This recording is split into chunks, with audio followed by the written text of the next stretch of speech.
Hello friends, आज आम महाफ्लक्स आई drop विषय जानिबा जहाकू आखि संक्रमण को दूर करने पाई व्यवहार करा जायथाय। एही महाफ्लक्स आई ड्रप रो लाभ कौन, साइड इफेक्ट कौन, ता सहित एहाकू किपरि व्यवहार करा जिबा उचित चलंतु जानिबा। साधारणतः एही ड्रपटी जीवाणु द्वारा व्यापीथिबा आखि संक्रमण चिकित्सा पाई व्यवहृत करा जायथाय। एही ड्रप रे मक्सिफ्लोक्सासिन नामक एक एंटीबायोटिक उपादान रही जहाँ आखिरे बढ़ुवा जीवाणुर वृद्धि को रोकबारे साहाय्य करिथाए।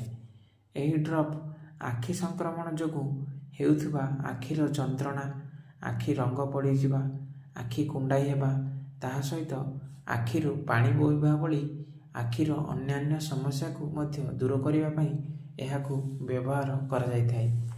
नेक्स्ट जानिबा एही ड्रप रो साइड इफेक्ट कौन रही।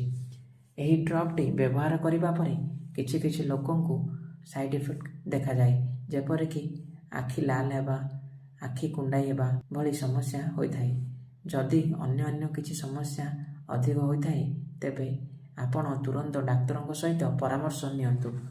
नेक्स्ट जानिबा एही ड्रपटी किपरि व्यवहार करा जिबा उचित। साधारणतः एही ड्रपटी को आखिर कंडीशन बा अवस्था देखिकी दिन को 2 थर या 3 थर व्यवहार करा जायथाए। एहीपरि किछि मेडिसिन सूचना जानिबाकू हेले चैनल को लाइक, शेयर एंड सब्सक्राइब करंतु।